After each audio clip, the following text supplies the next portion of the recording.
It's Transformer time once more. But this is going to be the first live-action Transformers movie without Michael Bay. Excuse me.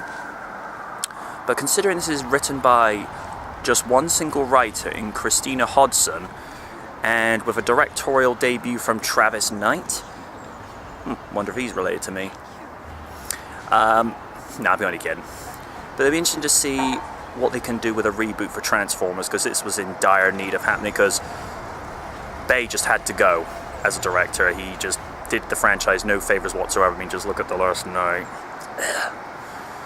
But in 2 hours, will this be finally more than meets the eye? See you in 2 hours. Only reason I'm doing the spoiler-free review at home is by the time I got out of the cinema, it was dark and, well, there's no point filming anything outside if the lighting is as poor as fudge. So, I'll go through my non-spoiler opinions of the movie, and then obviously the link in the description will go to the spoiler review if you have no qualms of having anything spoiled. Okay. The writing for Bumblebee is amazing. I felt like it was a very solid script. The characters were very, very well developed, and I think that is one very strong aspect where I know I've complained in the last few years about reboots, but considering how poorly The Last Night performed, not only in the box office but also on home release, because I went to HMV today and they can't get rid of that thing fast enough. The only thing I would say for The Last Night as a movie is visually it's amazing. I'm starting to do that a little too often. I've got this image now of Spider-Man teaming up with the Autobots.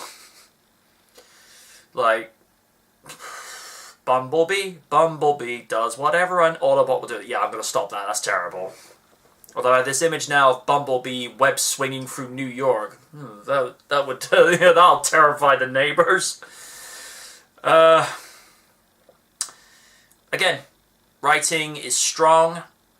The cast is absolutely amazing. I particularly love Haley Steinfeld as Charlie Watson. Miles better than Shia I Can't Act LaBeouf. Come on, dude. You know you can. Cena, you've all heard the jokes of Cena's a terrible actor, WWE, blah, blah, blah. I've been one of them, but here, he's actually good. He's actually likable as this gruff military agent of Sector 7, but the guy actually knows how to actually have some good humor as well. Visual effects, it's one of the few aspects I can't knock the Bayformer era for, because they had often said if they had waited 3 years before 2007 to do the first Transformers movie, it wouldn't have looked as spectacular. I'm going from amazing to spectacular. I clearly have Spider-Man on the brain today. But that aside, if they had made Transformers 1 before 2007, it wouldn't have looked anywhere near as polished as it was. And they're absolutely right, because even by today's standards, the first Transformers movie is visually breathtaking. And the same is exactly the same, and it's exactly the same in here. And I think because they're only working with a smaller human cast and a smaller visual effects cast, it gives them more time to work on the finer details and have it a little bit more well polished. And I felt like it did just that there. The score is amazing. I felt like it really captured not only the heart of the movie, but you have a great 80s soundtrack as well, which I'm probably going to go pre-order this afterwards as well. And what you get, and I think what really works well, is the fact, number one, Michael Bay is not even in the hot seat as director, thank gosh. He's a great visual and art director, but he cannot direct to save his life. Sorry, that's my opinion. Don't like it. Not my problem.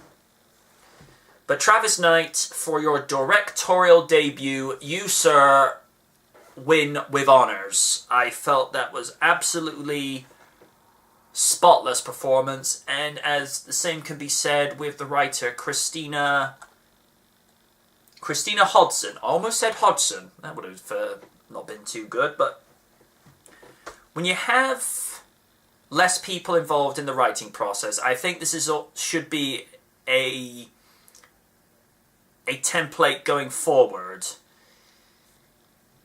You have less distractions, less interference. It's like that distinguished expression, too many cooks spoil the broth. You have too many people involved, it becomes too bloated and inflated, and there's not really enough a sense of one specific direction that you want to go with. I mean, if you had, let's say, in a movie series where you've had, say, up to 4 writers over the course of, say, 3 to 4 movies, you'd say, okay, that's fair enough. But one writer was clearly a better strength for this movie. And in all honesty, I'm just going to say this right now as a review. This is not only a must, but this is the greatest Transformers live-action movie ever. This tops the first movie, and this even tops one of my personal favourites, Age of Extinction, which I thought was actually one of the better Bayformer movies. Did I say that out loud? I should go wash my mouth up with soap afterwards. Ugh. But seriously, Age of Extinction was better. The Last Night, however, that can go in a dumpster fire as far as I'm concerned, because here's the thing, folks. The Last Night was nominated for every single category at the Razzies, including So Bad That It's Good. Didn't win a single category, and I'm like, I don't know how to feel about this. And a movie that was nominated for every single worst award, and it didn't get anything. I'm like, I don't know if I should feel cheated or not. Make of that what you will. But yeah, long story short, greatest live-action Transformers movie ever, and if you haven't seen it yet, go watch it. You will be getting your money's worth, and then some, and heck, you might even go pre-order it afterwards. I'd strongly recommend that too.